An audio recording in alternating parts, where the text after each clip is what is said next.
watcher, Sam from Relove Guitars here, and we've got Stuart's Dean acoustic guitar, beautiful looking thing, on the bench, and it's due for quite a few little things here. We've got the preamp doesn't work, battery clip is broken, so it's impossible to make it work, so we're going to remove that, hopefully replace it with a decent-ish budget version. We've got a Tonewood amp which will go on afterwards, which I have done before, but I've not really yet reread the stuff, so I may have to take a few minutes. And then we're going to set it up. There's plenty of room in the saddle for taking some action down here, which is great. And then we're going to replace the nut with a Tusq one and restring with some new strings. So it's going to be quite a bit of stuff going on. And you can see I've taped up the original thing here. Interestingly, I'm not entirely sure where the screws are for this. That's a thing, they may be in the bag somewhere. So let's just start with what should we do? Well, while we're in this sort of scenario, we could take care of the actual action part of things here. We've got the old strings on. It might be just smart to go straight into that rather than get into the preamps and stuff. So I guess the first thing I'll do, as I would normally do and usually do, is just get me a measurement of where the playing action is from my perspective. And I know I'm sweaty and hot because I have just been doing other things in here prior to this, and so it's tiring. So let's have a look at what we can find out about this setup at the moment. We have very little relief, which is fine. I'm going to call that under relief equals approximately 0.1 of a mil, which we can leave there. And we're going to have high E and low E, and it's going to be on the last fret action where I prefer it to be measured. So on the low E we have a playing action of 3 mils. I can write the word mils. And on the high E we have an action of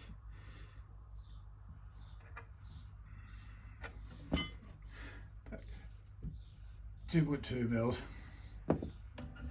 What's also useful to know at this point of time is to see what we've got in terms of available saddle material. So it's a little bit guessworky, but let's call that 3 mils. So on the high E side we've got 3 mils, and on the low side we've got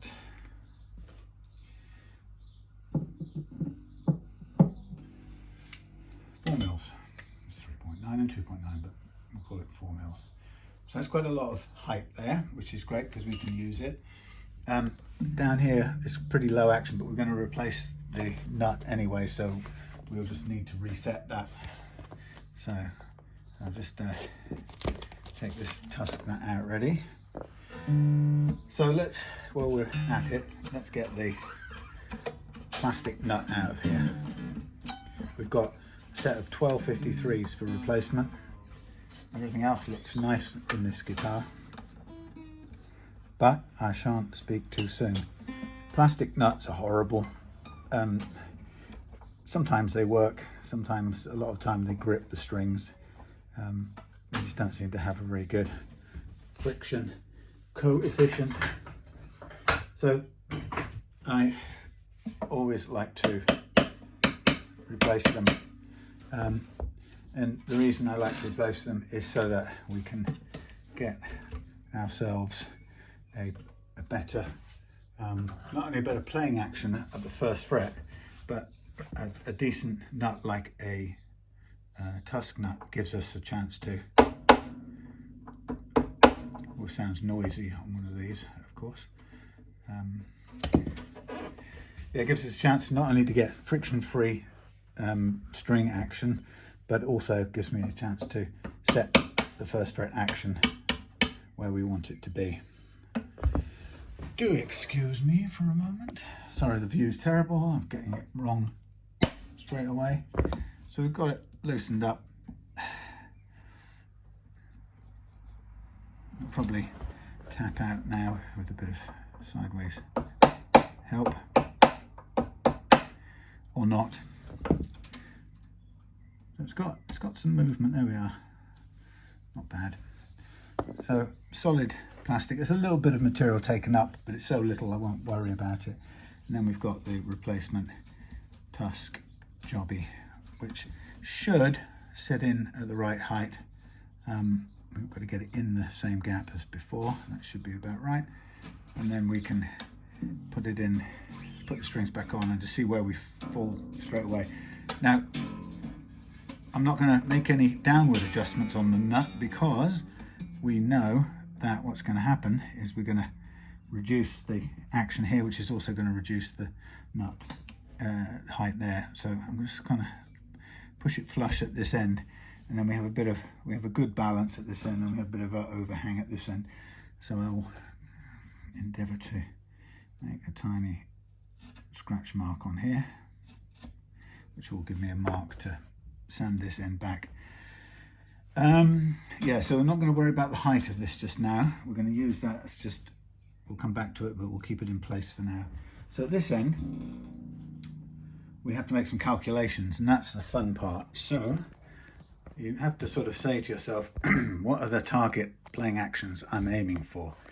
Well, for me, if I've got 3mm available there, well, let's do it the other way around. Let's say, what would my ideal action going to be? So let's say I would want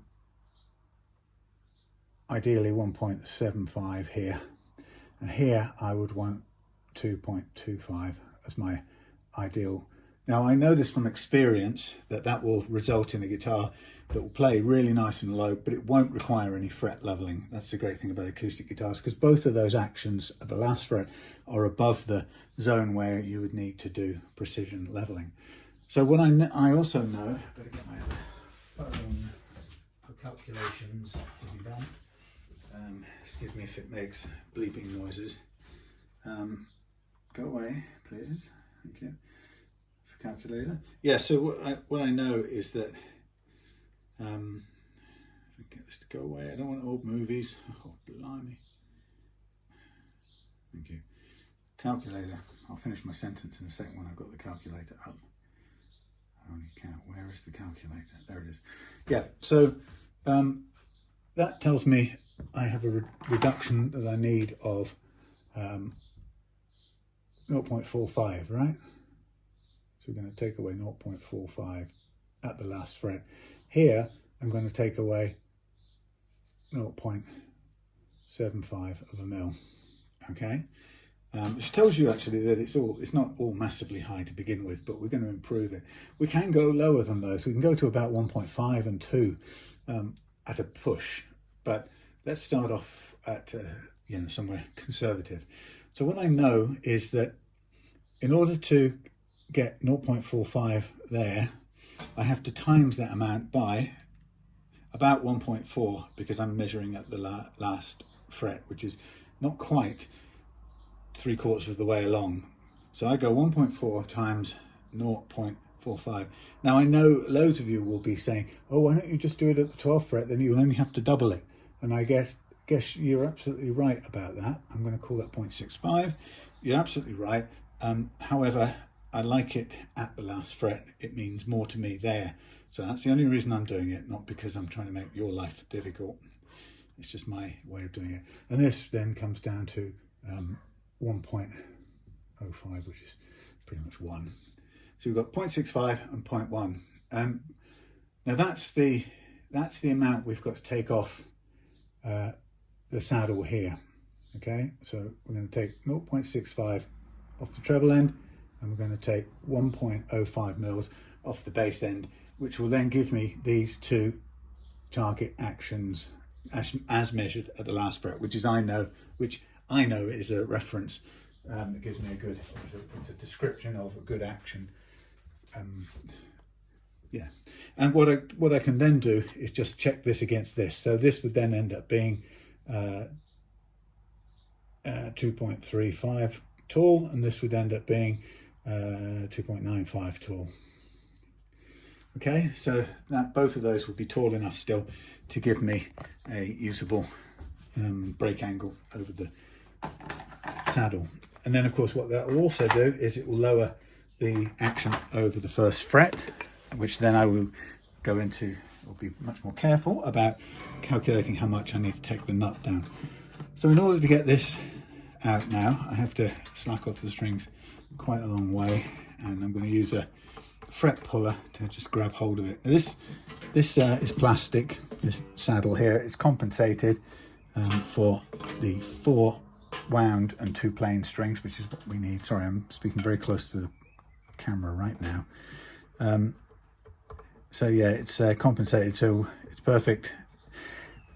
For the sake of paying an extra 15 quid, I don't think the improvement of having a Tusq saddle is 15 quid's worth more relevant. That's a nice Artec pickup. That should be in good condition, but we'll leave it in as a default and only replace it if it isn't. So I'll just give you a quick look under there. Oh, Artec. Well, same make as the thing I've just bought, the preamp, replacement preamp. See that? Artec. So that should work, go into the thingy quite well. What's the extension over the end there? Yeah, that's probably about enough. Okay, sorry about that, just whizzing in and out. So I got the saddle here. What I'll do is I'll just hang this guitar out of the way for a minute. Let's just move the nut clumsily out of the way. So what I'm going to do is I'm going to get my sanding board up, which is a bit mucky. I've got a load of new sandpaper in, so it's time to replace the sandpaper. So what I do, again, it's a bit of a picture thing here. Let's move that out of the way for a minute. Clean this.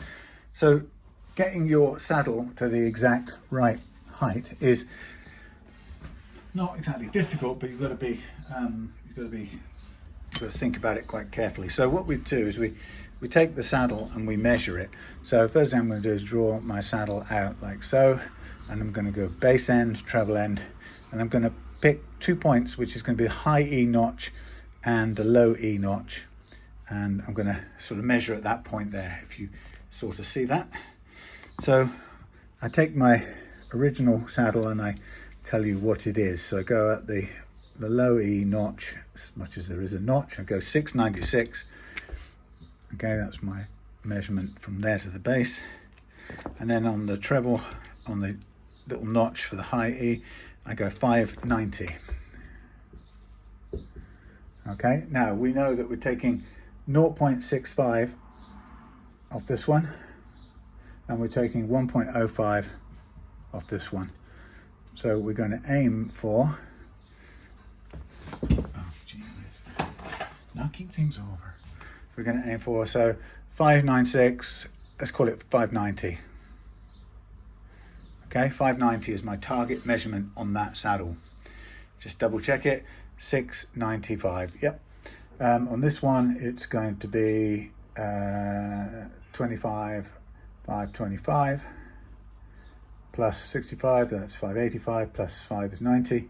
Okay, so that's the target. And we know that we're taking 0.6 and 105, so there's a bit of a slope. So what I tend to do is I dial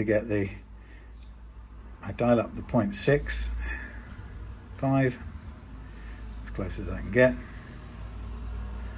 like something like so. And then I mark it, scratch it, oops, sorry, I can't do this in sight, I have to do it out of sight, but I just put a physical, it's going to cut my finger off, physical mark, cut a physical mark into the plastic, which is really resisting this Then I get the 105 dialed in on the same caliper, and I try and do it on here. I just cut that into the plastic as well. So it just gives me a start mark, and if I want to, usually what you can do, it's not really showing up here, but you can get a bit of pencil lead and a kind of a gentle, it's really not doing it on this plastic.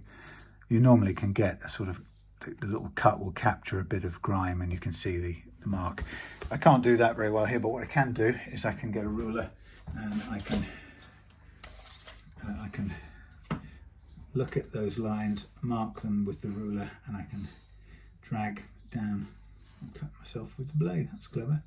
I need a bit of supporting evidence. There we are, a supporting saddle that keeps the ruler balanced. So I go for the mark at the end. That's not very sharp. Just break the blade. So what I'm going to do is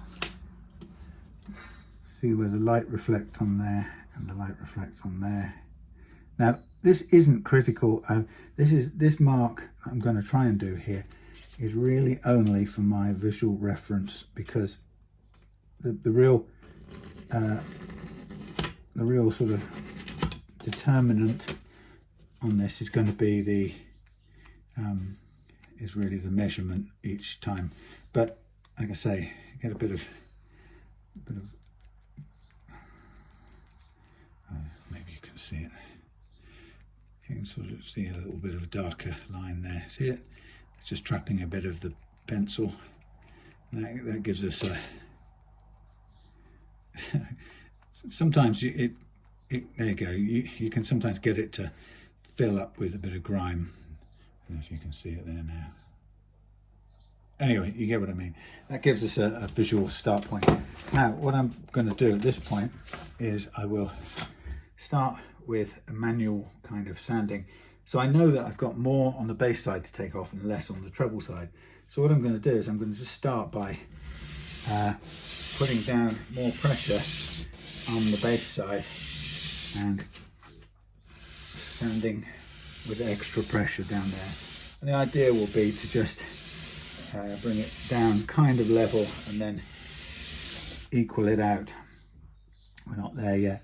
So in doing this, the important thing is to you really have to be careful to when you're sanding it. There's the saddle from the side. You've got to avoid doing that. So you want as flat as possible. Now some people think or argue that because the saddle, if it's really tall, it tends to lean towards the headstock. So some people think it's a good idea to actually, if you're going to have anything, you're going to end up with a bit of lean. So it's probably better to go with the saddle like that to anticipate the lean, so that when the saddle then tips over, if you've got your slot there, for example, your saddle is going to slightly tip over. You've got that lean taken care of, like so. The idea is that you really you want downward pressure if at all possible. So you don't want a very, very tall saddle. That's my view.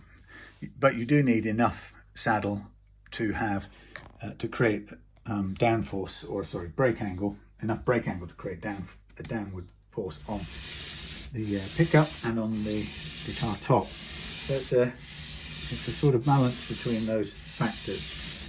I'm just rocking backwards and forwards to keep the angle nice and regular. Okay, so I think I'm about leveled out now. So what I'm going to be concerned about now is getting an equal balance, or an equal load of weight across the whole saddle, and take it down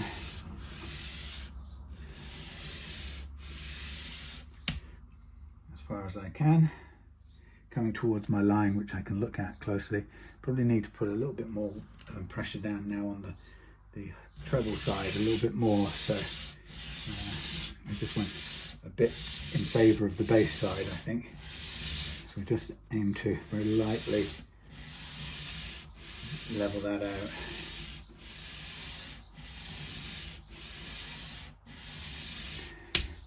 So when hand sanding something, well, I think hand sanding like this is far better than machine sanding. So we're getting very close, and I can see with the line, but if we now check the measurements, we're looking for 525 down here. Where's my notch? There it is. Okay, we've got 541, that's good, getting there. And here we're looking for 590 and we've got 633. So again, we just keep on bringing this down, equal pressure, I think, perhaps a tiny bit more now on the bass side again. But most importantly now, keeping this flat. Hence the idea that I keep the piece still and I rock from side to side so as I don't build in and kind of wobble away from vertical. Oh, now I'm going to sneeze now. 533, 525. Pardon me. And on this side, in the notch of the high E, which is hard to find actually, 629. So according to this, we've got about 0.3 to go. 629. Is that the actual? It's hard to find the notch. Let's see. Come on. Well, there is only one noticeable notch. Okay, 616. So that's 25 to come off there. Right. So again, I'm going to just hold it nice and perpendicular and just rock from side to side. A bit more pressure on the bass side directly. And again, checking the cross section to make sure it's going to stand up nice and vertical. So treble side 535, we're 0.10 away. Bass side 589, we're actually on the mark. So a tiny bit more on the treble side. So again, I'll just place it back on here and just walk it backwards and forwards.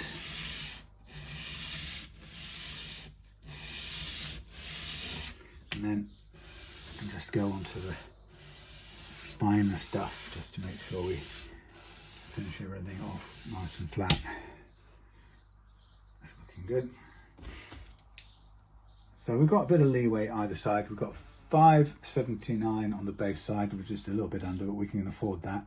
And we've got 514, 15, we're just a little bit under the treble, which we can afford, both of which we can afford. And if we don't like it, we can always shim it up a little bit. But so that's my targeted that's my targeted adjustment. There we are. The nut has been knocked out of place. It's okay for now.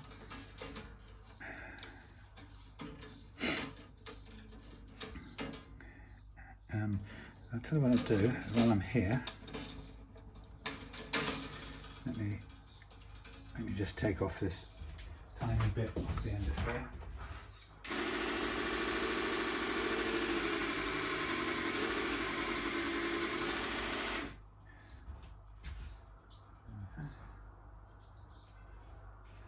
Very, very light cutting, so it may not be quite enough, and I'll just put it back in here now.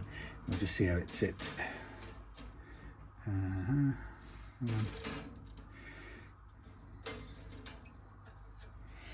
Right, let's put the saddle back in, lift that up, plop it under there, and then we'll do the D first, just to sort of keep everything pinned down for a minute. I don't know how well you can see that. I'm just holding the D down, and then we'll do the G as well. Just put it under some load.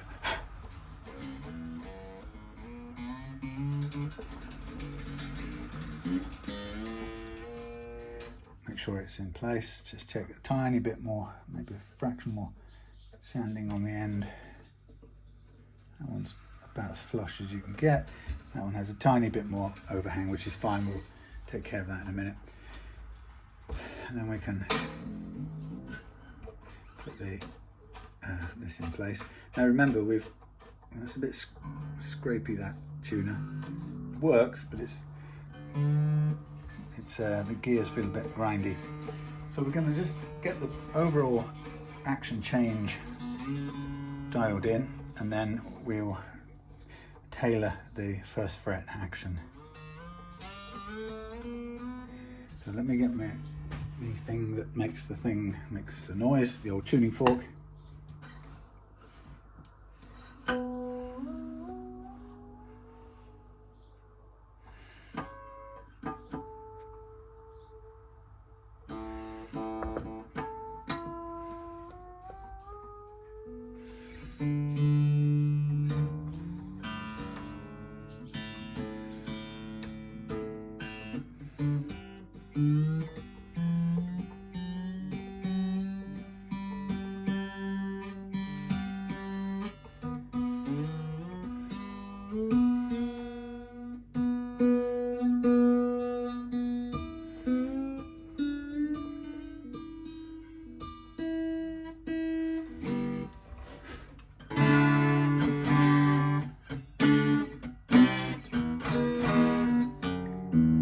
Now we've got a much too high action here on the bass side, a little bit too high on the treble side, so now we've got to do a similar adjustment on the nut. But coming down to the saddle first, you'll see that the adjustment is made and there's still sufficient break angle for all of the strings to play quite comfortably. Bit of dust and stuff, so that's acceptable. That will play nicely. We've got a nice low action down there, which if we measure just now, again we've got a tiny adjustment to do on the nut, but if we put the first fret, if we put a cap on, if you like, across there, we're now down at we're just, what did it say we're after? 225. Oh, we're just on 2, so that's okay. 2 and 160, something like that. So we're good. That'll be a nice action. Now we want to adjust the first fret, and so what I need to do is ascertain what we don't know. First of all, is the difference between the what do you call it, the radius of the slots on the nut and the actual radius of the neck, and that's because it's almost impossible to find a single nut that will match this guitar. So in other words, Tusq make thousands of or hundreds of different nuts that will suit an acoustic or an electric, but they don't have one for every single model ever made. So what we have to do is we have to adjust this nut, and I like to try and do as much of the adjustment from the bass as possible rather than cutting into the slots, which we may have to do, particularly if the radius of the fingerboard is different, radically different from the radius of the slots in the nut that we've got. Now, can I tell there is a massive difference right now? I'm not sure there is. At this moment it seems to be just a kind of slope, a fair slope coming down from the bass end down to the treble end, which actually seems to be just about not too far off right. So currently it's a little higher, it's about 0.45 of a mil, and over here it's about a mil. So what I have to do is I have to work at the lowest one, but it's quite hard to say. If right now that's the lowest one, what will happen is if we take it down, we don't want to end up with something that's too low in the middle if this radius is already slightly or considerably different. I don't think it is, judging by it, as far as I can see. I don't think it's that far off the radius. But so we've got, what did I say? I'm going to trot it down. I said it's high E, first fret, low E, first fret is we said 0.45, something like that. And then this one we're going to have to try and make it up to see what it is. So we'll get these are such a big load of things. They're in kind of millions of little tiny I don't know what the word is, divisions. So if we try and do 0.8 mils and add a 0.25, let's call it.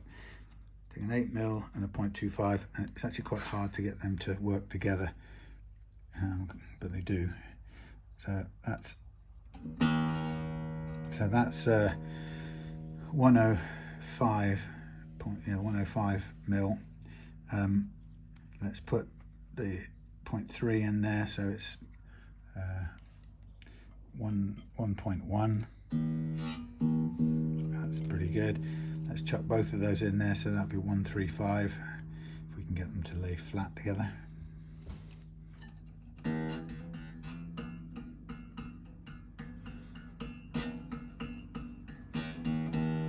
That's actually 135, so that played.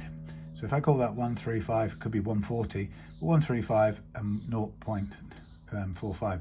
So we've got a similar project to do. So let me just put it back to the standard one that I want to use. Now I've got everything else. 0.3 of a mil. We'll come back to that. So we've got an idea of what we have to do. And again, the same principle applies. So we get a drawing of a, or I do in my head, on the board, I draw a nut like so. And again, I take the low E measurement here and the high E. And so I'm going to need to, as you can hear, undo. I wonder if there's any way I can grease up that. I don't think I can. Grease up that tuner, it is a bit scraping. So I'm just going to undo the springs so I can get out the nut easily. We do measurements on that. So it's much better to take measurements and work the nut down from those measurements than it is to try and guess it.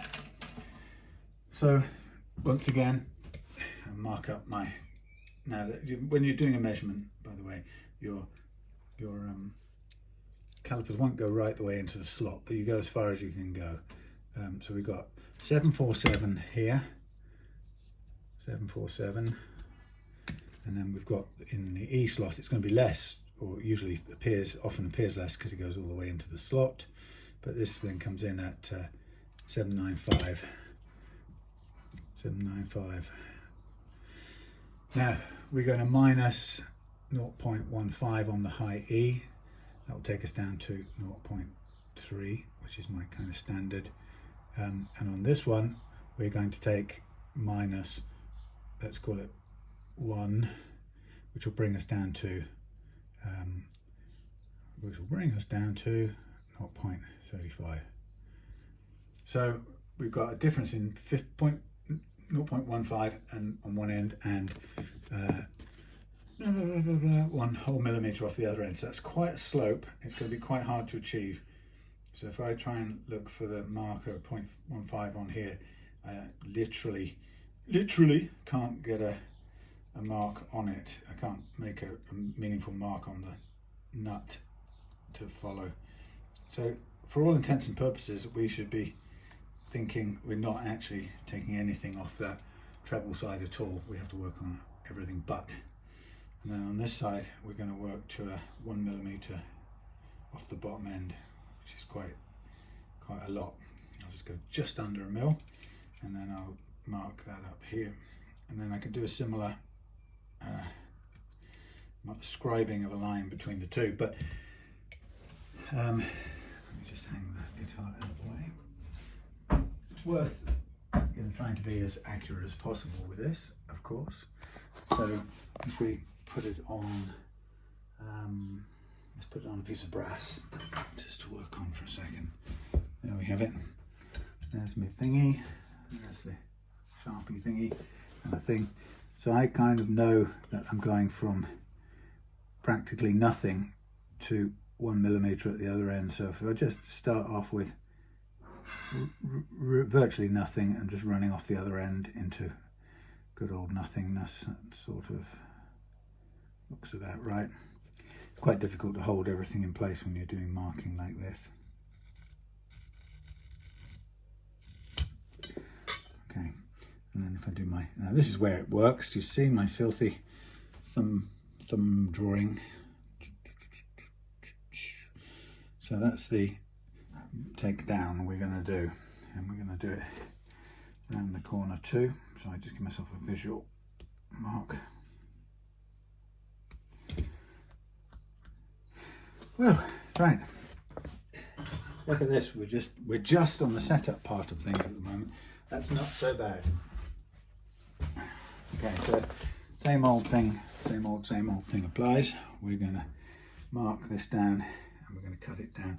So how do you do this? Well, you only do it the same way as before, by dropping down the end you need to take most off and dealing with that first. Now, Tusq is quite soft by comparison to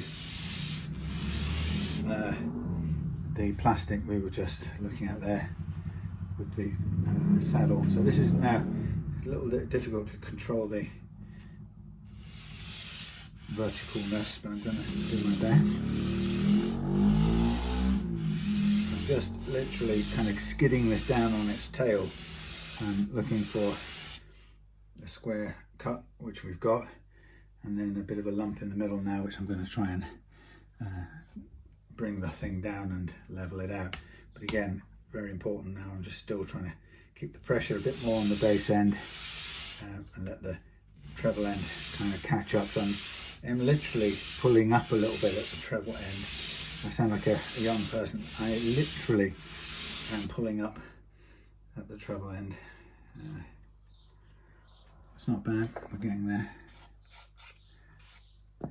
Now, if you're nervous about this, and I probably should be, because it will end up costing me a nut and having to make one from scratch if I get this wrong. But if you're really nervous about it, a way around it is to stop short on this job here and trust to, or do the remainder of the depth required via the nut slots, and that way you will get you'll get a bit more ragged slots, but you'll get it without overcutting, which is the risk here. So I'm just above the line still on the bass side, and it's tidy and it's nice and shaped. So I'm just going to keep it at that angle and just do a little bit of pushing from the bass end and see if we get close to the edge. Close to the edge, down by the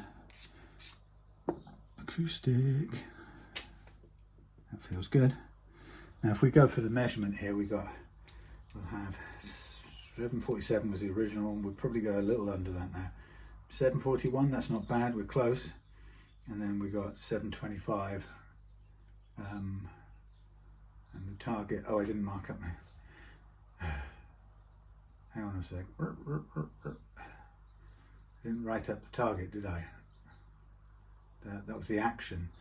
Hold on, -1, -1, so my target action was here 695, and take away the 0.15 equals target action of 732. 732 and 695.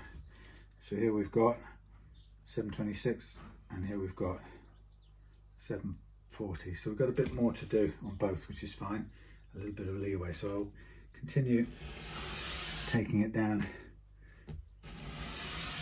on the bass side. Let's have a look and a feel. Nice and solid on the ground. Bass side 722. So let's just check that out. 795, that was our start mark. We're taking a millimetre off, so that's 695. We're not there yet. We're at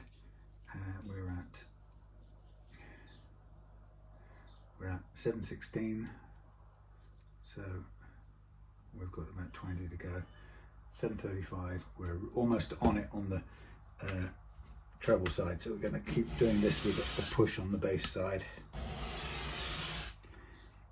That looks good.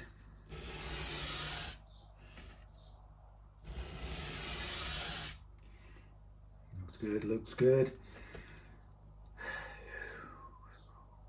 709, we're very close. We can always afford a little bit of extra on the bass side. There's no harm. And here we are on the treble side at 729, which we're just under. So I think we'll stop there. again, if it's totally wrong, we can shim it, but the aim is to get a nice playing action without needing to do that. So that's the target, and you know, sometimes it doesn't work out. So we will just re-string, and then once we've done that, we just know that we've got a little bit of, tiny bit of sanding on the end of the nut to do. Hardly any actually. Just flush it up this end. It needs shaping more than it needs changing. Needs shaping more than, what's the other word I'm looking for? I don't know. So I'm thinking it's a little bit, let's see when we tighten it up. Ow!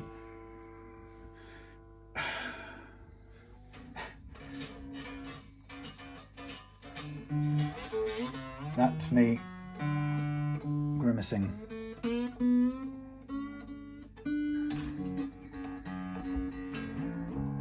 This is a bit I didn't know, which was the overall radius. So we are a little bit lower in on the G and the B. So it tells me that this is flatter. The nut is flatter, I think, radius than the actual neck. So we might need to. We may need to just shim it a tiny little bit. And then the trouble is, if that's the case, we shim it a tiny little bit and then we have to cut the slots to mimic the radius.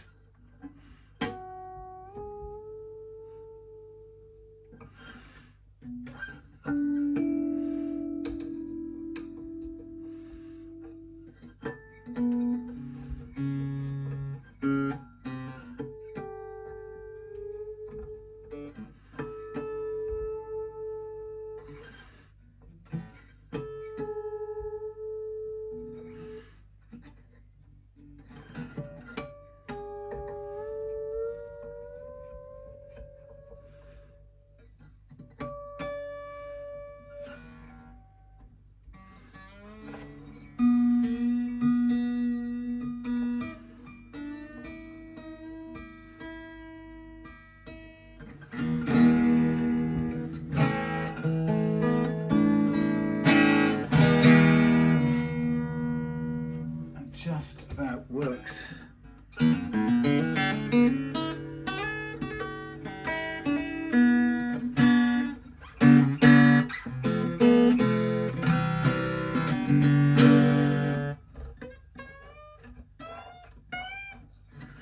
That's not bad actually. We will consider it.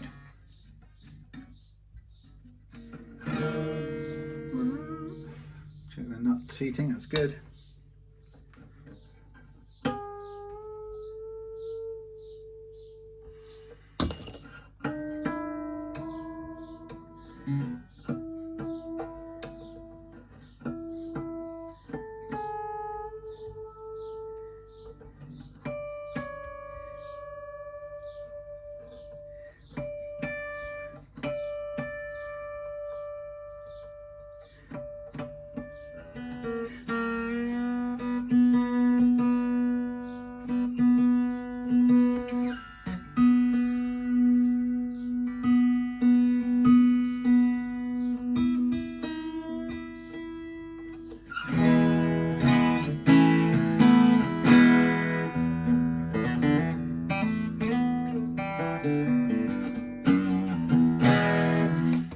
Actually playable, right? And it, you know what, that's pretty good. It's a tiny bit, it's just about right on the outer ones, sorry, on the middle ones. Yeah, so it's over my target of 0.3, and I guess it just means it's a little higher on the outside ones, but it's enough, it's perfect. I wouldn't mess with it. We could file a tiny bit down, but you know what? It'll only go over and then I'll be sorry I did it. Okay, so with that in mind, I think this would be good to get this nut in place. What I do think I will do just for now is cut off these spindly things that cause me pain. Don't ever leave those hanging out. to make me suffer. And then we have to get on to the next bit, which is the fun part of the preamps and whatnots, and see what's connected to what and what has to come out and so on and so forth. Right, I've just rendered those a little bit harmless. Wow, what an action. Super duper. Right, so I think glue the nut in place. I think that's the important thing to do. Just a dab, a tiny amount. With the view that I think we'll hand shape this last little bit here, because I'm not sure we're going to get this with the machine. It's right at the top and it's got to come in a bit. It's like a little curvingness. I mean, we might just be able to do it with a tiny bit of, I mean, it's wider at the bottom, so we could hand carve it. But the trouble with hand carving is sometimes, you know, there's always a risk that you get it wrong, and so it's just going to undercut. Or you can do it with a, you know, a file right up and against the finish here, and that's a better way of getting it flush. But the truth is, you stand a risk of cutting into the finish. So this here, we could just get it and just lean it back a bit, so we get a bit of a rounded finish, rounded edge.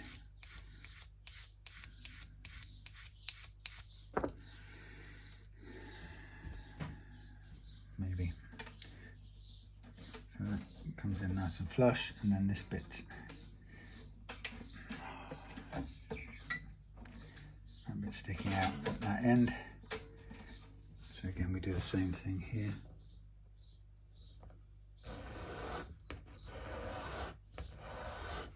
We're not really taking stuff off the whole length of the nut, we're just kind of sanding in a little bit of it, rounding it or smoothing off the edge into the bottom of it into a little bit of a curve. This is very old, light sandpaper, so it's only taking off a tiny bit at any one time. So the point being is, even if it bulges out a little bit, it still ends up feeling smooth to the finger. That's the idea. Get on there. There's there, that goes there. Yeah, that's right. So they now no longer have a little lip. Now the problem here is that in warm weather, like we've got, the glue is like it's just dying to go off in a rush. So I'll take as much off as possible, and then sorry if the view's not so good, and we drop it into there. And my job is to place it as close as I can feel it's going to go, and then we put the strings kind of up on there out the way so I can feel that end. I think that's about right. And then we think it's about right, we get the D and the G under load, and we just check the endings. Let's make sure everything's seated properly. Sorry, push that out of your way a little bit. So just come in there like this, a little tap to make sure it's seated on the end, nice and smooth on both sides. So then we could load up the other strings and just put a bit of load on, one by one, outwards.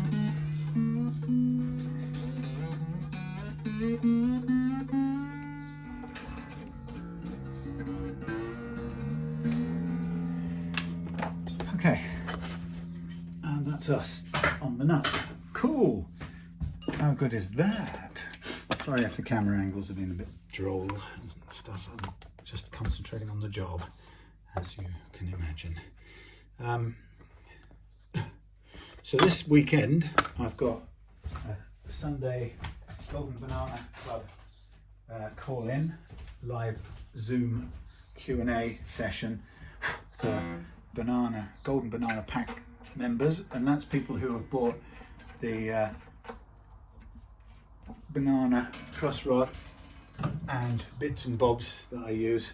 So they've bought one of these beautiful things, ready, precision flattened by me, and then loaded up, ready to go with some 400 grit paper loaded. The banana comes with 5 additional spare strips to keep you going, and the little brass dome nuts, the hex key, and the rubber string spacers, and more importantly, it comes with ongoing invitations every 2 months to dial in to the up to 2-hour session, depending on who turns up and what questions and what we're talking about. But it's a in-depth session where we can go into all kinds of detail about fret leveling using that method. You know, and it doesn't matter if somebody's brand new to it. We can spend most of the session explaining how it works and the so-called basics of it, or if people have you know, got quite a bit of experience of it and just raised some issues using the method that you know have interested them and they want to find out more about, we can kind of look into that specific detail using their experience as a start point. So it's wide open. Whatever we use it for is, you know, it only has to be whatever's interesting and valuable to the attendees. So that's what the Golden Banana Pack membership gets you, sort of ongoing access to that, chance to discuss the method on which we're using the tool with other fret leveling gurus like yourself. So there are 3 levels of the banana. There is the Golden Banana Pack. There's the Golden Banana Pack, which is the tool and the bits and bobs and the invitations on a bi-monthly. These are actually quite stiff. They don't want to really come out. Bi-monthly invitations to the what's it? I haven't got that other thing here. What do I need? Yes, bi-monthly invitations to the live Zoom session. There's the Golden Banana Pack Plus, which is all of the above and both my ebooks. And then there's the Golden Banana Pack Plus Plus, which is the as above and also a long bass length banana, ready, prepped, flattened and prepped, ready to level bass guitars as well, which is great for luthiers who get both through their workshops. So let me get a little bit difficult to get those out. I'm going to keep these strings because I may need them to test the pickup and so on. So yeah, so those are the 3 packs. The Golden Banana Pack is £80 plus postage. In the UK, the postage is £7.50. The Golden Banana Pack Plus with the ebooks is £110 plus £7.50 UK postage, and the Plus Plus is £150 plus £7.50 postage. There's no fancy ordering form. If you're interested in that, just contact me via the Facebook page or via YouTube, and we can go from there. And payment is by PayPal, and then we go from that point. Okay, so we have got. Ooh, now I've got a thing I could use. We've got this Artec preamp. Now, the first thing we've got to try and make sure is that it fits. This Dean thing, there's something broken about the connectivity, so for some reason it's not working properly. So I think we need to remove it. We've got the what's it here. This is the pickup jack, so we'll just keep that off to one side. We're going to need that when we get the new thing in, if providing it fits, so that can just sit there for a minute. We've got wow, standard models. It's got a bit of clever writing on the back, all of which confuses me. But this is your basic, okay, you've got the bolts here. This is your basic pack with some washers and bits and bobs. So it goes like so, and I guess it's gonna, well, that's quite clever, that grips onto your wood without any screws being in place. This one,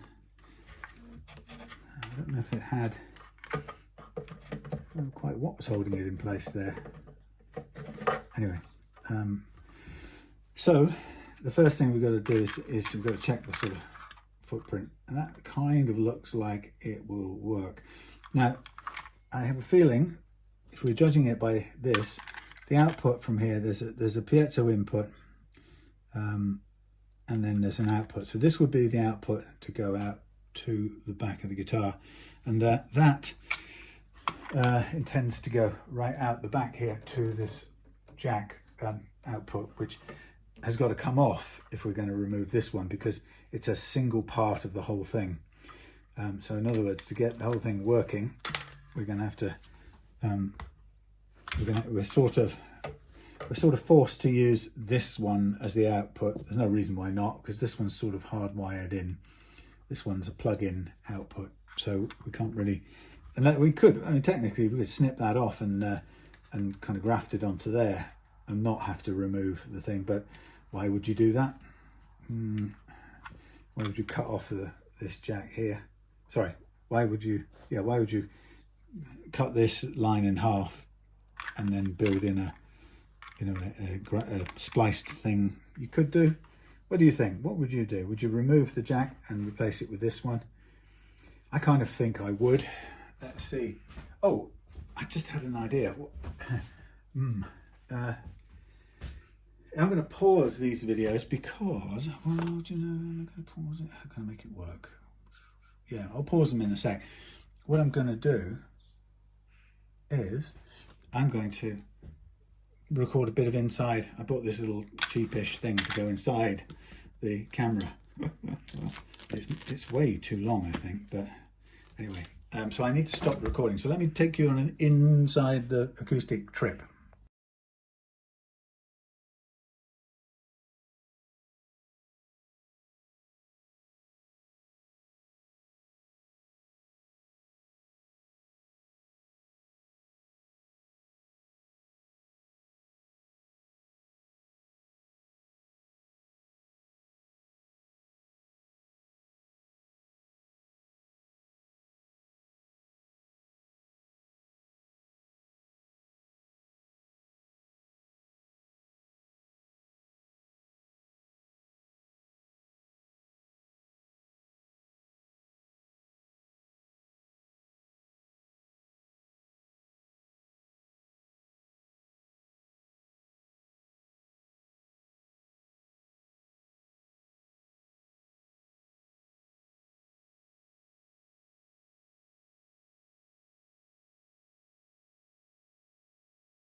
Okay, let's get back going.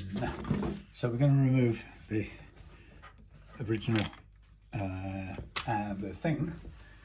I'm going to use one of these, the Stuart tool to do it, to hold the thing in place while we turn the thing around. So I'm just going to drop that in there for a second. Not a very good angle shot.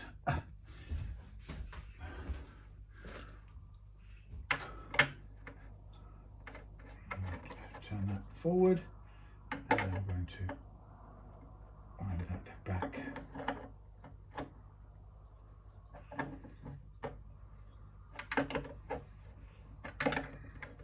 It's not, I'm never thrilled when these things go straight into wood like this.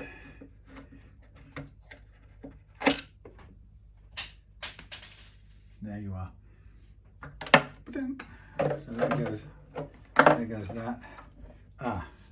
So this won't come out now because it's stuck in place in a couple of places. So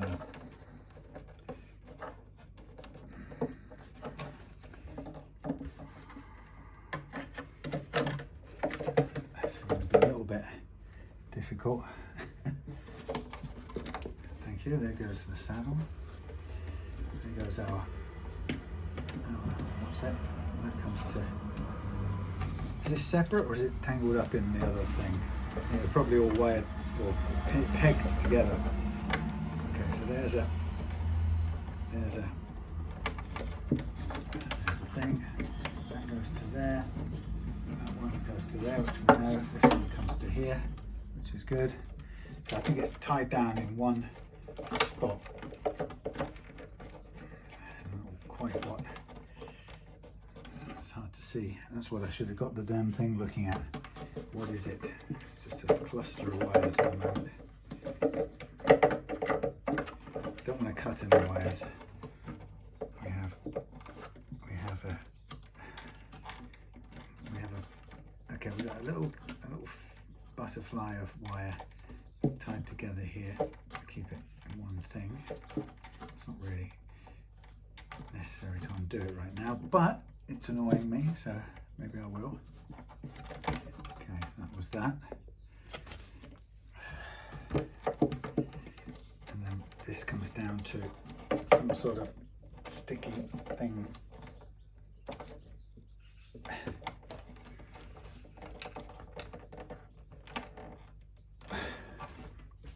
My hand doesn't bend the right way.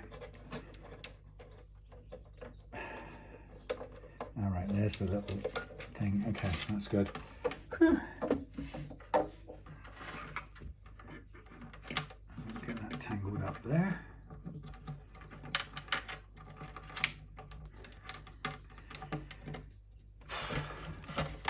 Okay.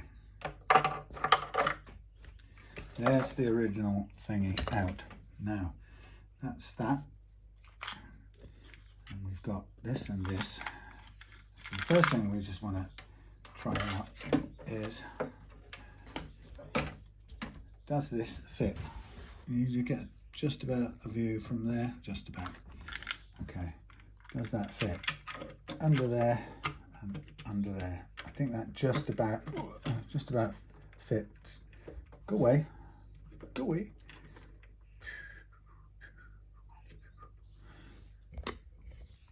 I mean, there's a tiny little gap showing there, but I think it will hold. It will clip and it will hold, so that's fine. We don't have to drill any more holes or anything, so that's good. Sorry, terrible view. We can get that in. So the next thing we've got to do before we hook that up is we've got to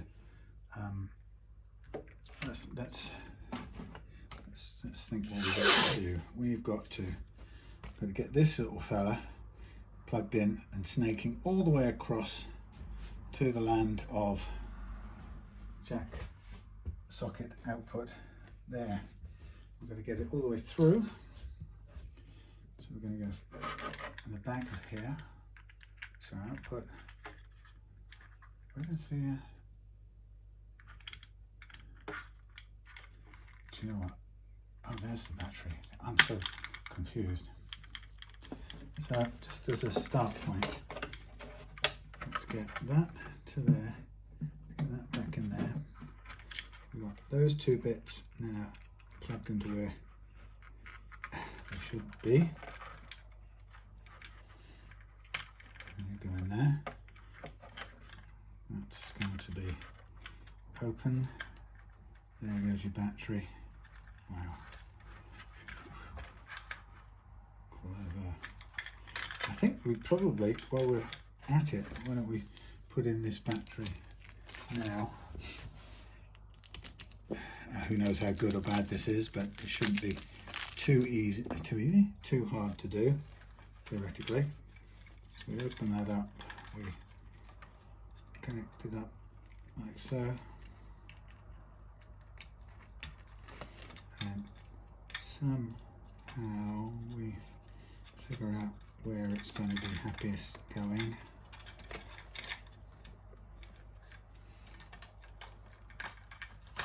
Something like that. Then that comes down and clicks. Well, that's pretty satisfying a clunk. And then this bit goes in like so first, and then this bit goes in like so. Now, it's probably just as well if instead of doing anything else, we'd probably be better off hooking up our connector or getting our connection fixing done ASAP. Now I'm going to get a little hex tool here, and we're going to see how this thing wants to work, whether it just tightens up.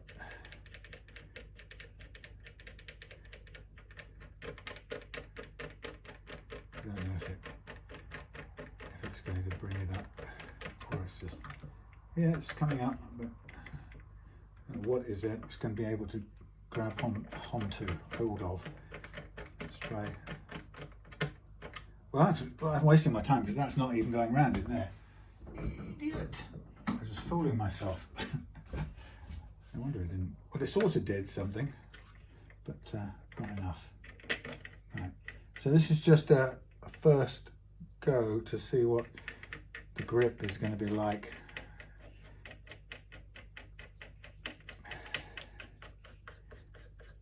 See if it's got enough to hold on to. Well, you know what? I think it does.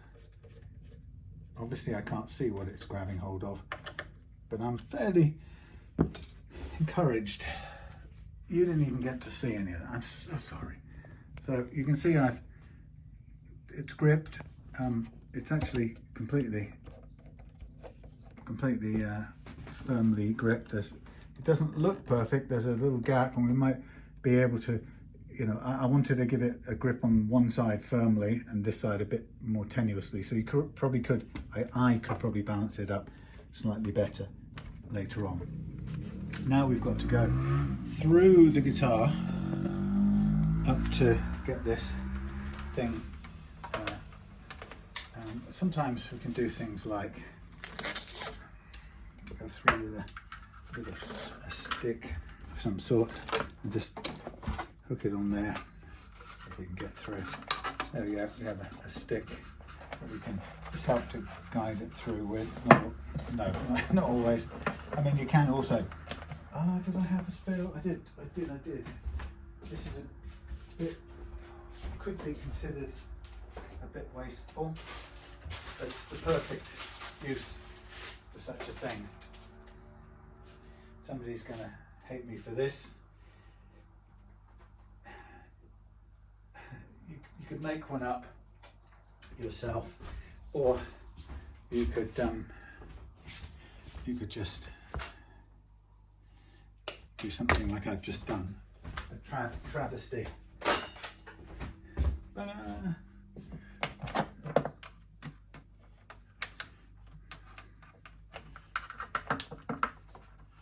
did it come through?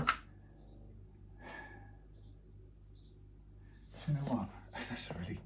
That is really annoying. Hold on a second.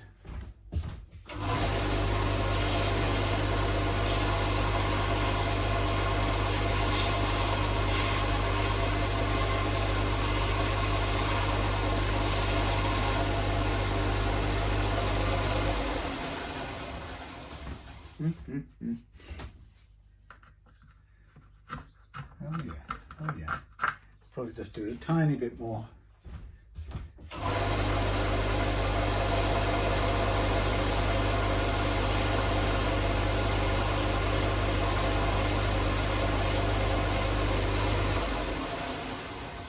so naughty, it's wonderful. So that can go in there like so, comfortably all the way through.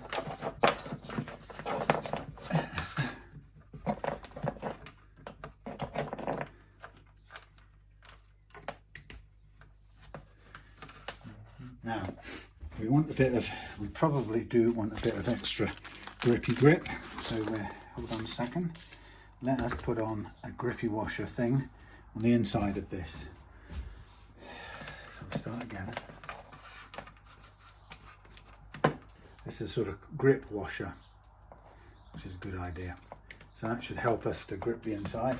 And then you can see, how so wonderful that is. Right, so it's brought it out the other end, and then I can stand this up like so. And it doesn't go through a ton. That's an interesting question. If I just, I know the view is going to be absolutely lousy.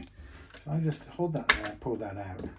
The question is, do I get enough bite on this to secure this and pull it tight through? I don't think we do. So I think what it means basically is we have to lose the cool little grip washer blasto.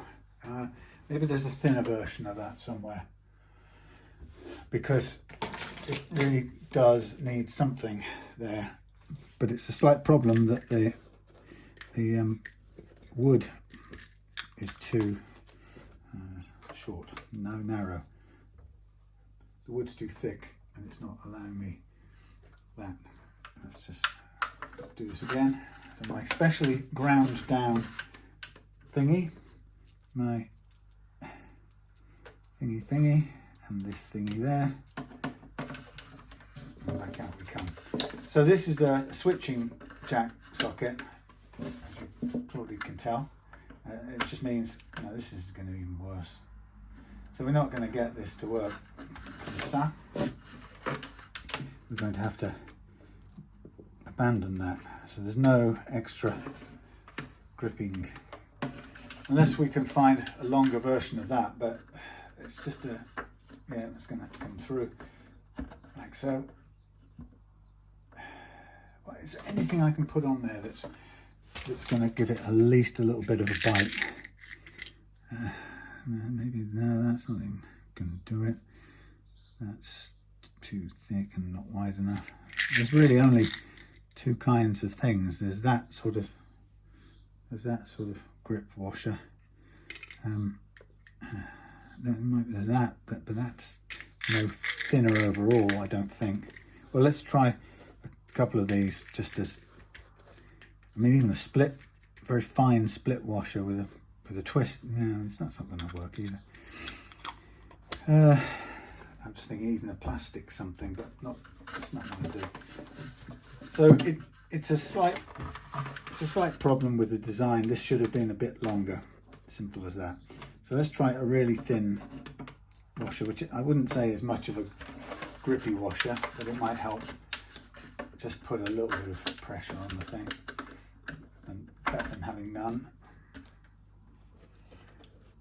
And we've obviously got to have the washer on the outside. We can't afford to lose that.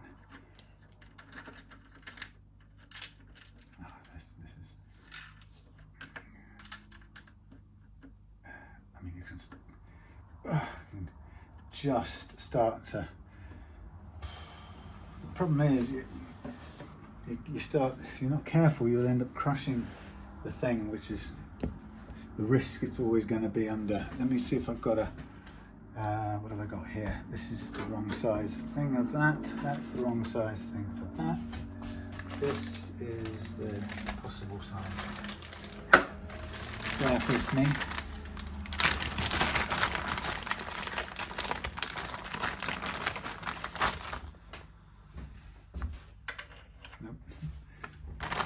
Not going to work. Is this going to work? Fender telly jack. Oh yeah, it might just work. Well.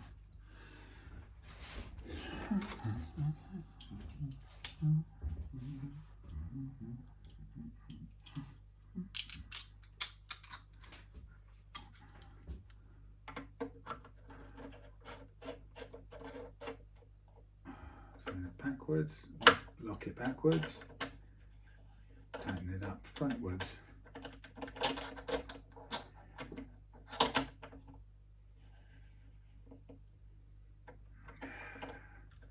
Well, that's not too bad. That's better than I had expected. I think the last one didn't have a washer on it at all because they had the same problem. But I managed to find a thin enough one to do what I needed, so that's good. Okay, everything's going well.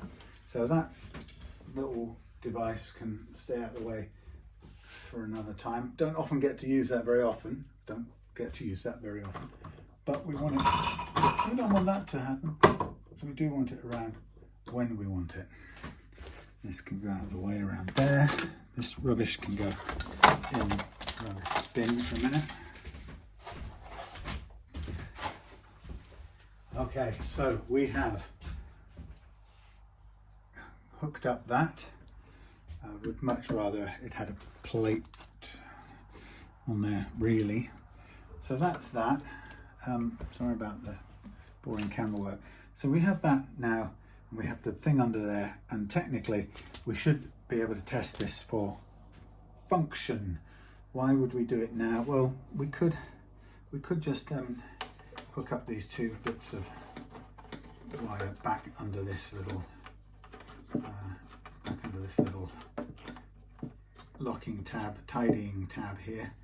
And to be honest, it's a very difficult thing to do, to hide wires out of the way.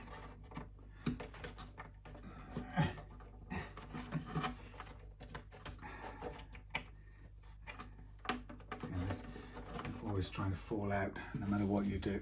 Sorry, just have to move that slightly out of the way. Where's the thing? Where's the thing gone? No, it's not there, it's there. Right. So put that in there. And then we go that in there like so, theoretically. Okay, we'll call that good. So I think we've got that in place now. Let's give the top of this guitar a bit of a clean because it is filthy at the moment. Well, it's not filthy, just a bit grubby. So what have we got? We've got a piece of clean rag here. I've got to buy some more. I'm all out of rags. I'm so lost without them. So lots of things going on. I've got pretty much every day booked for work this next week or two. So I am definitely kept busy. And I'm not complaining because it's great to be busy. The only downside is, it is a matter of kind of people calling and me having to sort of get my little diary book out and say, I'm sorry, I can't fit you in until such and such. And I don't want to be one of those people that has to turn people away from what, a week or two is the most I want to be tied up for, if you know what I mean. And I'm putting people off longer than that, and it's not good for business. Now, so while I'm at it, that's nice and shiny. I think what I'll probably do as well here is just clean these frets up. Or sorry, fingerboard, I should say. Give the fingerboard a clean over. The frets are in pretty good condition. They're not corroded or worn, so I think they don't really need any polishing strictly. There's a little bit of grime on here that comes off with on the fingerboard, that comes off with a bit of a rub. You can either clean it like this with a solvent that's safe with acoustic, well, electric and acoustic guitars. So I use Coleman's cooking fuel, which is a naphtha. There are lots of stuff, lots of products that call themselves naphtha, and they do vary a fair bit. I don't really know why or how they can, but I've had variants of naphtha that I've tried to buy in more industrial quantities. Used to, for example, I had one supply that was perfect, and then out of the blue they stopped supplying, and I had to go and try and find alternatives. And actually, it ended up, it was pinging at me. It ended up so that I, were you running? Yeah. Ended up just not being able to find anything reliable, and I got a couple of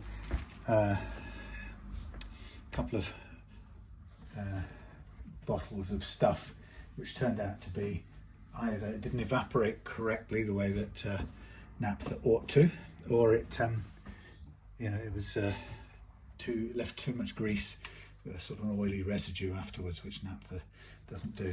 So what I'm going to do is I'm just going to put some lemon oil on the fretboard to give it a bit of colour and contrast back. Really, it's at this stage you're only replacing the oils from the human body that have made the fingerboard look dark and interesting and contrasty over the years of it being used, and I guess they sell it like that with some oils rubbed into it, because it does give it that nice contrast colour, whereas without it would be a bit sort of dry looking. Okay, so we're going to let's have a think. What have we got going on here? We've got everything from now on. No, not everything from now on. We've got another thing to do in a minute, which is the Tonewood, and that is going to require us putting something inside the guitar as well. So I'm just trying to see what's going to save us time. So here we have this amazing Tonewood amp, which, oh, look at that. Is that a heat? Some sort of heat shrinky thing. God, you've even got a sticker. Welcome to your new Tonewood amp. Inspiration starts here. And of course, there are no instructions with this, which it's quite simple in a way. What you've got is you've got a magnetic block like this, and then you've got a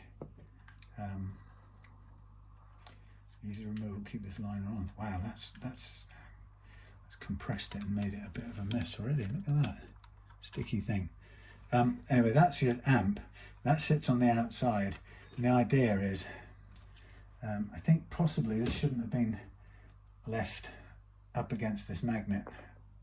The idea is you stick this inside the guitar, and you position this where you'd want to play it on the back. And I think people have, they have different places, don't they?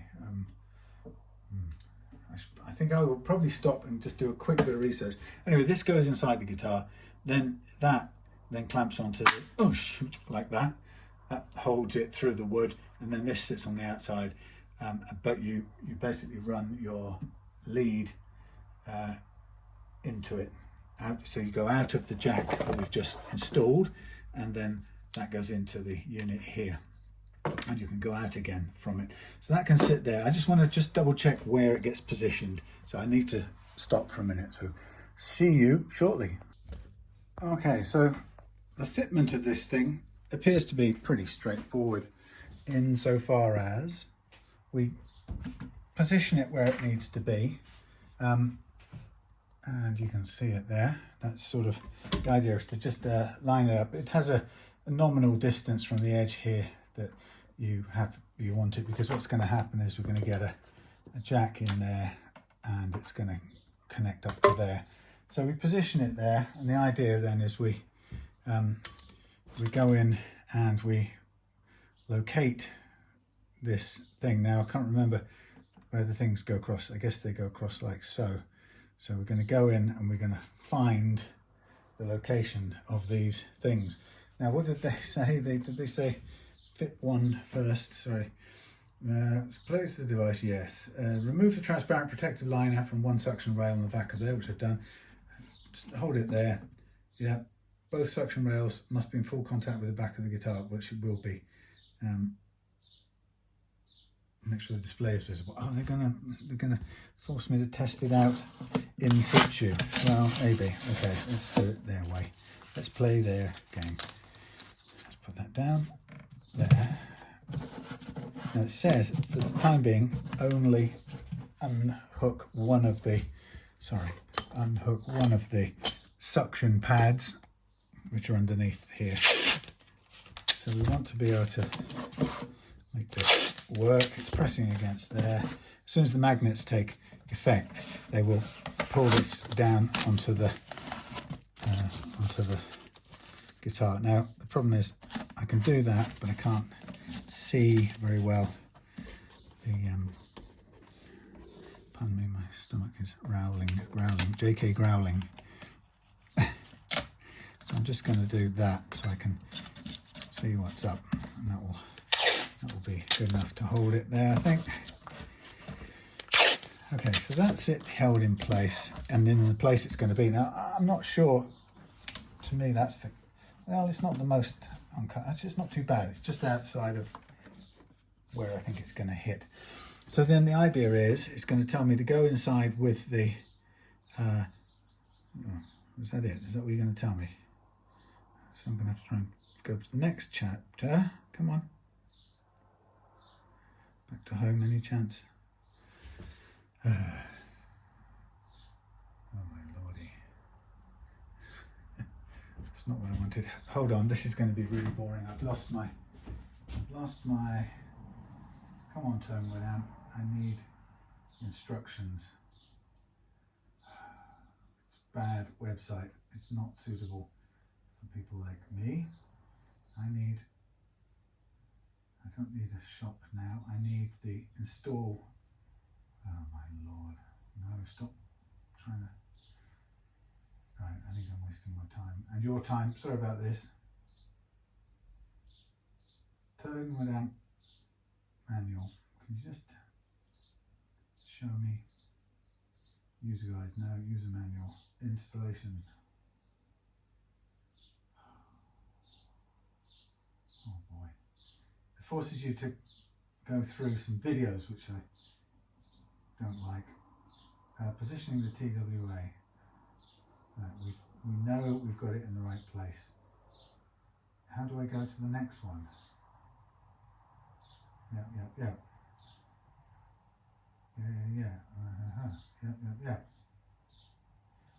Okay, how do I get back from this?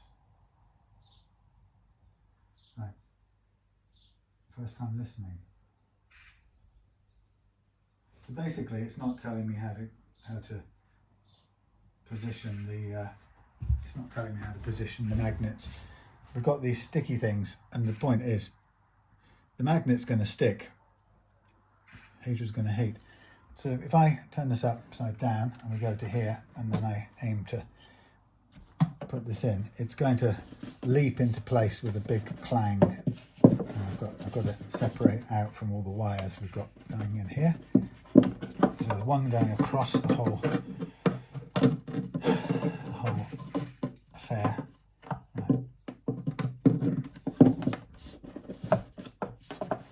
Right. Is that out of the way? No, that's caught up in that. Is that out of the way? Maybe. Yes. Okay. So now we've got the block is over here. Wow. Okay. So this is in place now. And I can move it around, and it's in place. It's quite powerful. The problem I've got, the only problem I've got, is I now have to do this. There's only, you need it to stay there when you take the what's it off, and I've got to now take off these sticky things, go back in and drop that into place again, like so. And I've got to do it without tangling up in these wires. Sorry about this. I'm trying to avoid connecting with the wires, losing the stickiness.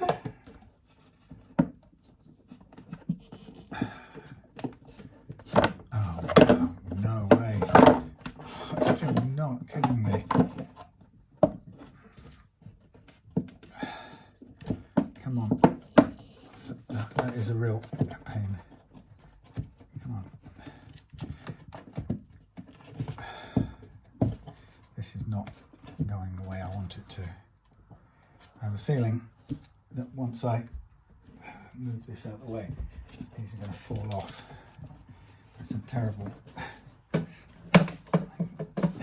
hand stuck completely.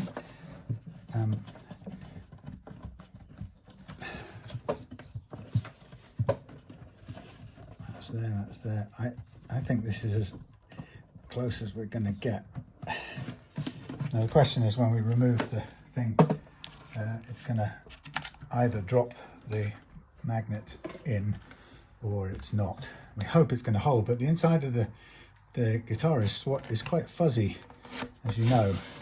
So we now have to hope this holds. Seems like it is. I've done one of these before. All I could really remember was where it went, but the business of getting there you go. So that's good. Right, now we'll take off the second sticky thing, and we'll now go back to where it should be, which can be sort of almost anywhere on this magnetic pad. We're going to just drop that on there. So okay, it stayed in place long enough, and now it's in place there. And what we do to make it work, we'll leave it off for a minute. Now this makes the business of doing this a little bit different. So I don't mind that it's resting on there, but let's take as much off it as possible. Under there you go, under there you go. So that just takes over the lift. Hope you can see. Then we can go like so. Now, I don't think there's any reason at this point why we shouldn't fit strings and go for a test of the preamp. Or we could fit old strings and do a test of the preamp. Something tells me that would be the sensible option, because we can do all of these tests with old strings. And of course, the point being, if something goes wrong, then I can take old strings off and bin them without worrying. Whereas if I was having to waste a new set of strings, that would be A, depressing, and B, hold up the whole game for a few days or whatever while some more strings came in. So it would be unnecessary waste. So here we go. I guess we don't really need much more than one string on either end, but let's put them all back on just so we can get the best test possible. Okay. So let's just check it through. We've got the amp, the pickup, transducer. Pickup is plugged into the new amp unit. Pressed on, it's ticking. I don't know what that means. It says okay. I think that was just a tuner anyway. I don't think it's not that complicated. I don't think it lights up all of the time. Oh, actually, you know what? It probably has more things lighting up once the jack is plugged in, because obviously it's a switching. So it was flashing saying okay, so that might even just be a battery test. We don't know. Ooh. So yeah, that's the only thing. The furriness of the inside of the guitar is about the only thing that bothered me about the Tonewood amp. So in case you haven't seen it before, you can always go and do a review on any YouTube channel, or watch a review. But the Tonewood amp is quite interesting. It's a clever device that allows you to add in to your acoustic sound a load of effects. Now, if you think about it, the only way you would have to be able to do that normally is if your guitar was plugged into an amp or a desk or whatever, but ultimately into an amp, and then you would either run it through some effects. So you would have to amplify it to get the benefits of some sort of reverb or chorus or whatever. And this does it does a very clever little thing. It takes the signal from your pickup and it puts it through the machine and creates, the machine basically creates some feedback, or it creates some effects, and those effects it puts out through the, by using the top of the guitar as a soundboard, which of course it is anyway.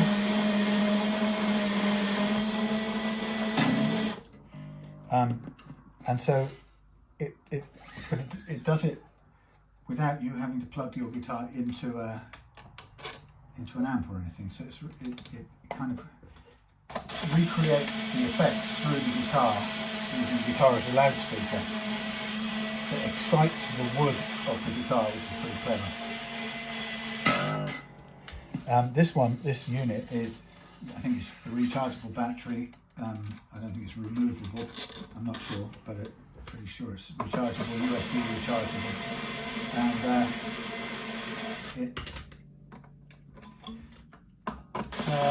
it's pretty straightforward to use, if I recall. You basically take you put the output from your pickup on your acoustic guitar, which will be in a sense the output from this preamp here, goes to the Tonewood amp. So you run the jack or the guitar lead connecting the two, and it processes that signal and adds the effects to it,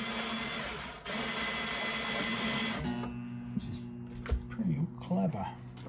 So we shall see. We'll test one by one. We just want to make sure that the preamp part is working. That's our 30 pounds, I think, Artec unit. Not expensive.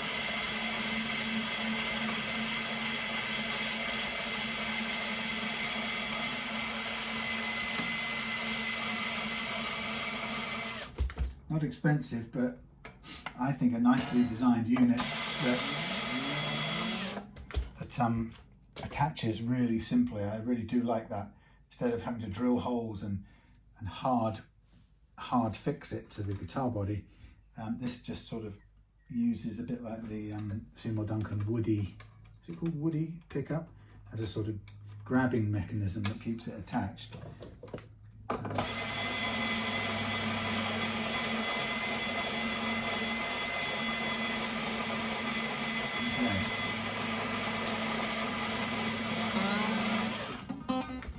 Right, so let's get it into tune just about, so we've got the pressure on the piezo.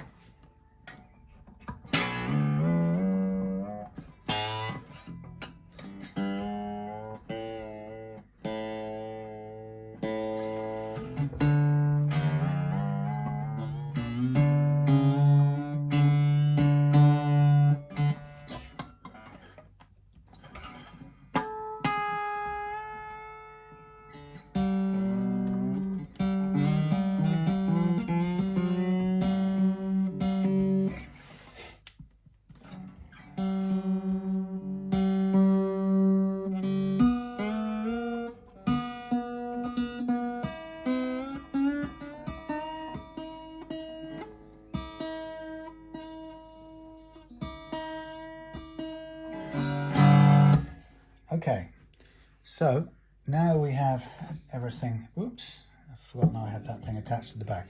Now let's get a lead to the amp. Now this is going to be a little bit tricky because I don't know any simple, quiet, clean channels. Let's try that one.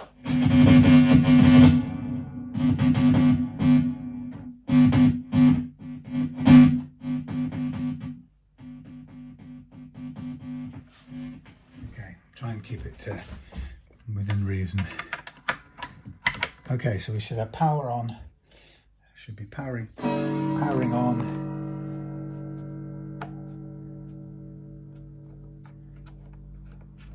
Now, do we have a dead battery or what? It's not saying low battery. So we have battery on. We got on. I thought that was a tuner.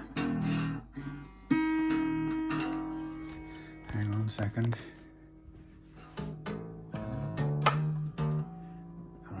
Get in there, all of you.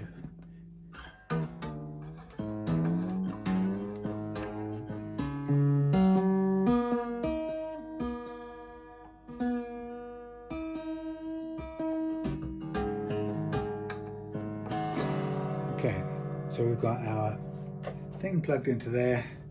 We've got our amp on the back, which isn't doing anything. We've got our jack over there, which should be triggering the Artec unit to work.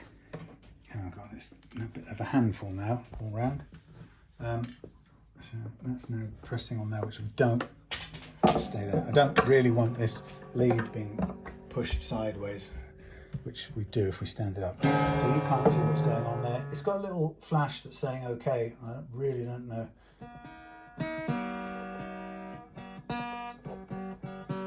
Full band EQ. Low battery isn't shining. We've got an off. I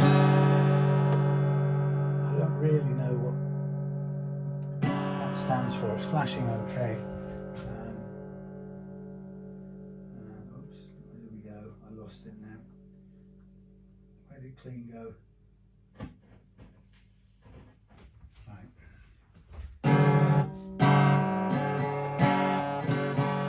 Okay, so right now that isn't doing anything of any worth. Let's try, first of all,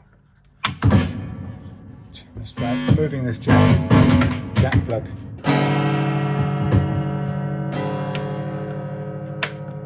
Okay, no, there's too much delay, get rid of that, delay, too much reverb, get rid of that. Take the gain down. Right. Still should be audible. Yep. Okay, so let us, now we've taken that out of there, let us try another battery in here. It's just flashing okay. So again, the packaging didn't really tell us a lot of information, unfortunately. So here we have, does this come out, or how do I get it out?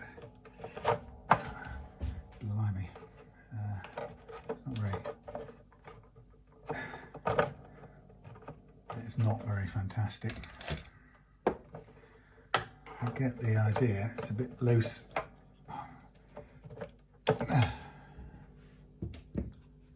try this Duracell in here.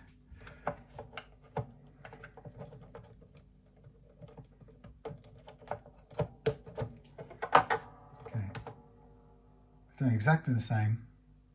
It's just flashing on. Presence, treble, mid, bass. Obviously it's not plugged in just yet, so there's nothing coming out of there.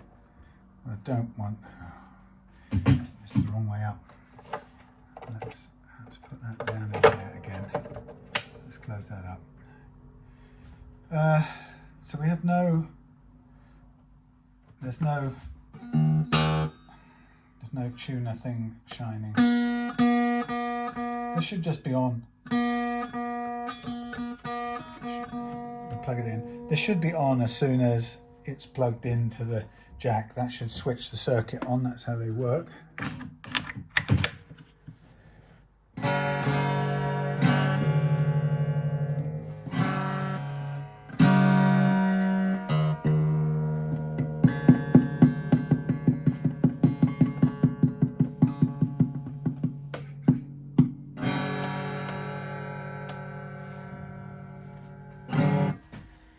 Okay, not massively impressive, I have to say. Let's go back to this box of radically exciting instructions. Piezo pickup, yeah, we've got that. Saddle, yeah. Cable length, 400 mils. It's got an existing, well, we don't know whether the existing cable pickup is correct. Cable sensor. Oh. Basic models. Yada yada yada yada. That's fine. Battery, yes, piezo, but that's the same pickup. 2.5. It's an Artec pickup. That should be the same thing.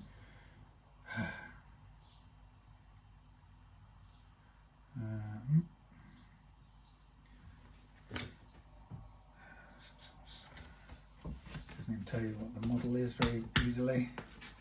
Model number, no, Artec ETN4. So when we switch that on, we just,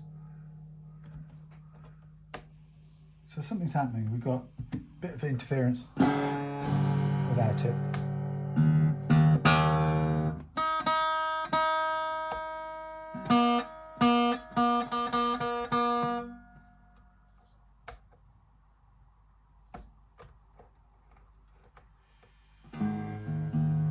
Well, that's a bit of background noise from the preamp, which disappears when we switch the battery, the tuner on, but it's not picking up anything.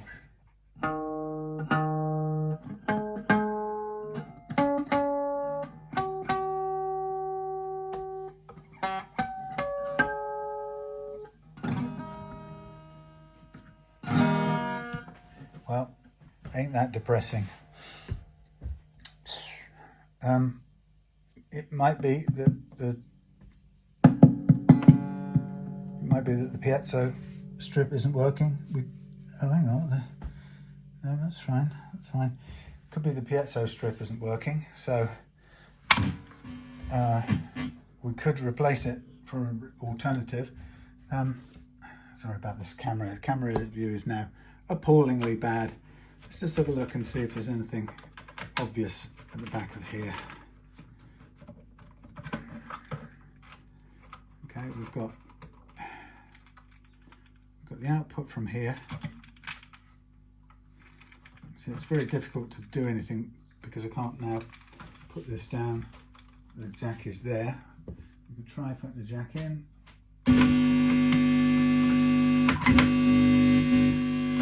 Okay, so that's continuous. That should be good. Put that there.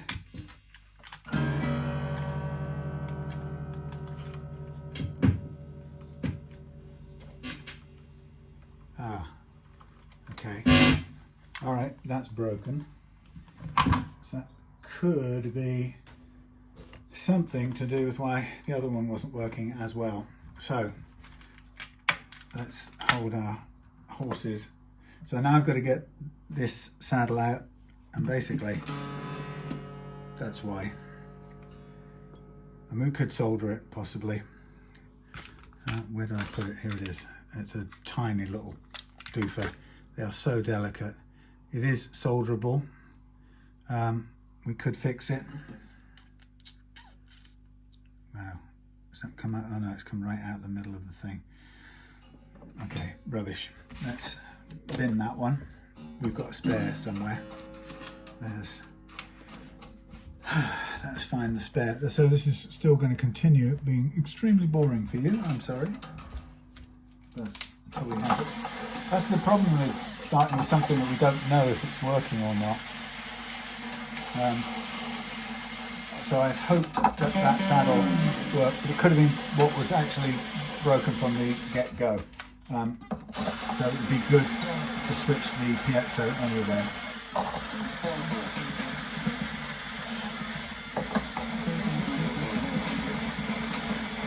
And in many ways, we might as well have just bought the replacement. Let me just have a quick look where the other one would be loitering. Where's the other one loitering? It's a sound. Where would it be? It used to be knocking around here. I think they probably got put into the Department of Electrics.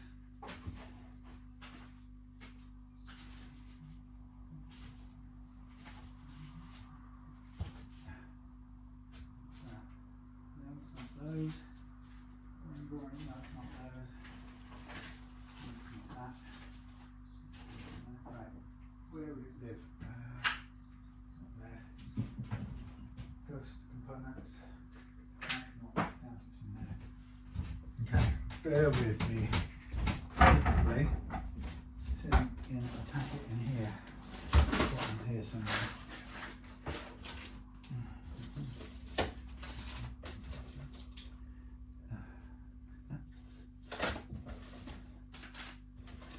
I may have to go on a longer hunt, which I'll try. look, there's one. Phew. I knew I had one somewhere. Right, let's start again. Out you come, first of all. Up you come through the yawl.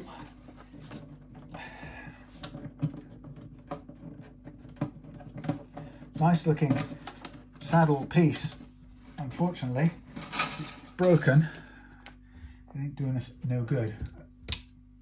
Oh, this is a duplicate. This is down. It's the exact same thing.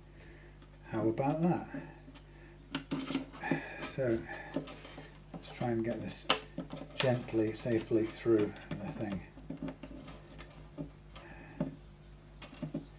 Down you go. Down you go. All the way, all the way. That was a complete coincidentally lucky thing.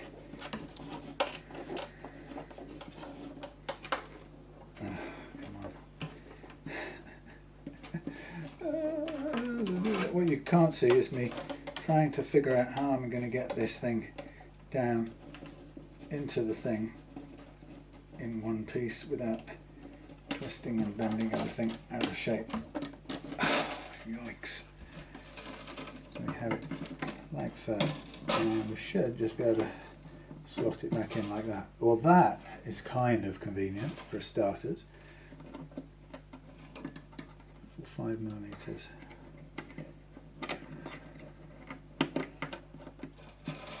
Okay. Now, let's just bring up this little beauty wherever it's gone. There it has gone.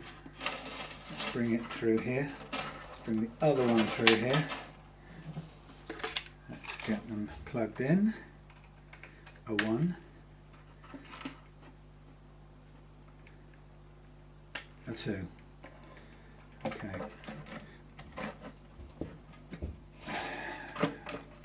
Do that. Let's do this. Let's put that on there like so.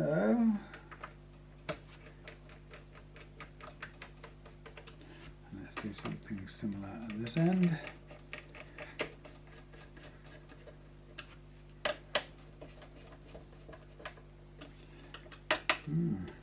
Okay, that's that. Let's get some strings done up again. Give us something to work with.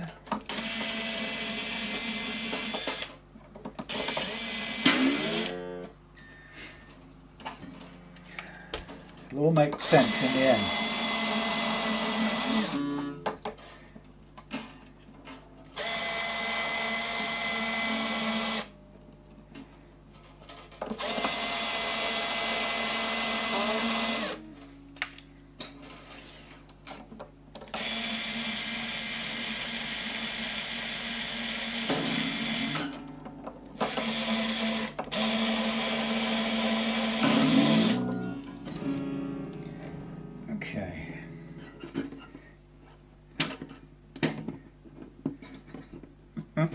Sorry.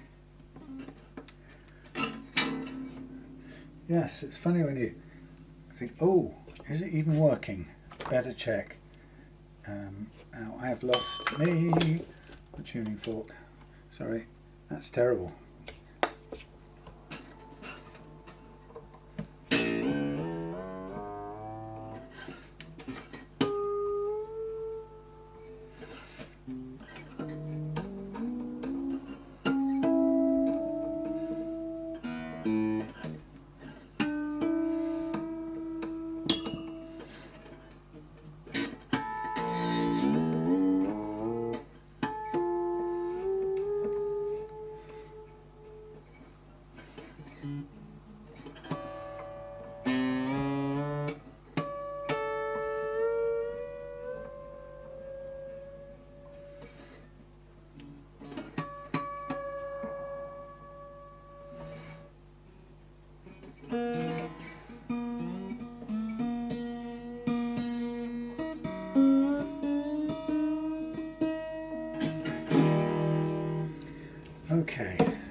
volumes and everything down.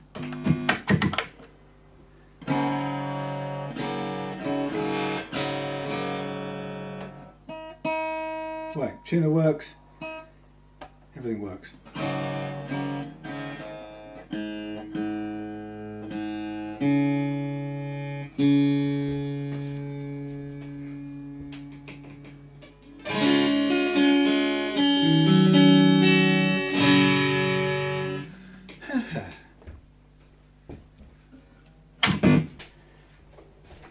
Good. That's nice when we solve a problem. Now, let's do something different.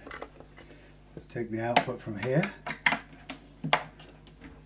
and put it into the input here. Ooh. Oh, why is that like that? Well, it just is. Okay. What happens if I were to start something up? How do I even get it going? It's probably on and off. Oh, no, yes. Oh, Tonewood amp. Oh, oh, oh. What's going on? Tonewood amp. Oh no!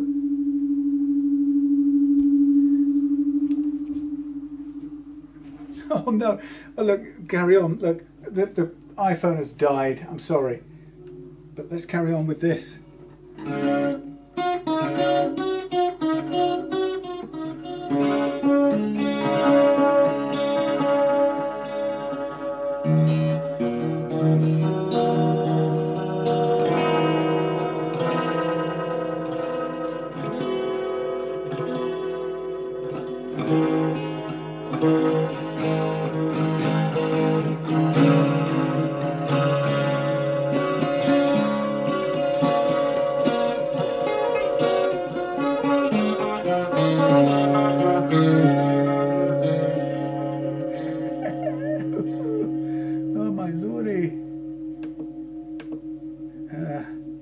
Page down, maybe.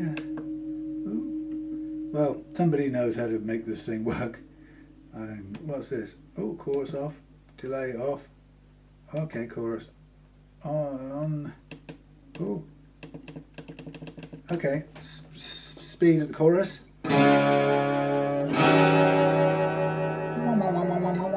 Very nice. Speed of the chorus. 43.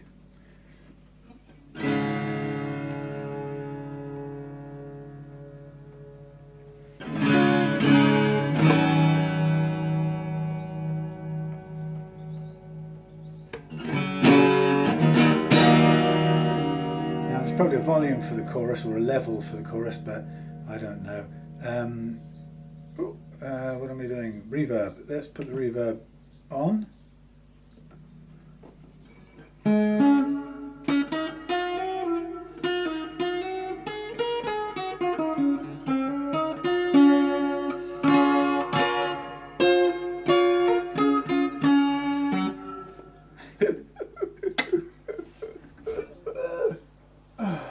Terrible view, should have been able to do it on the iPhone, but look, it's all working, everything's lovely. We're going to end it there because it's time to go home and take this home, but that's how it works. That is your Tonewood amp in conjunction with your thingy, and if we take a line out of the Tonewood amp thing here, we can also go straight onto the amp as well, so we can have the amp output without the effects. I don't know, you might be able to mix in the effects as well. Anyway, for now I'm going to switch that off. Battery at 40%, so I guess it needs, how do I make it go away? Come on, oops, effects on. I'm trying to switch you off. Oh my. Setting guitar tools. No changes, not saved, shutting down. Thank you. All right. Well, look, I'm putting that in its case. Oh, I'll do the strings. I'm going to change the strings. The final set of strings are going on tomorrow, but that's done. Woo-hoo. Action's great. Everything's great. The new Tonewood device is great. I think it can just stay on the back there in the padded case. That shouldn't be a problem. rather than taking it off at the moment and putting it somewhere completely different. Okay, everything is fine. Thank you for watching. Sorry about running out of the thing at the last minute. At least we had one camera left over. Right, might be worth then investigating this to see if it is, I mean the battery clip is still broken, whatever way you cut or slice it, I'm afraid. So, I don't know which way around it was supposed to go. It's snapped off that side. So you can shove it back in, but you can't stop it from falling out. But to be honest, there could be worse things, couldn't there? You could just tape it in. How many times would you need to, a blob of glue or something just to hold it there, or putty or something, just hold it in place. Anyway, but that's why it's not working. But at least it's a standard Artec thingy, so we can get another one of those. And it's too fiddly to try and repair, genuinely. I think I've got another one somewhere as well. So anyway, that's it for today. Thank you for watching. All good stuff, and I'll see you later.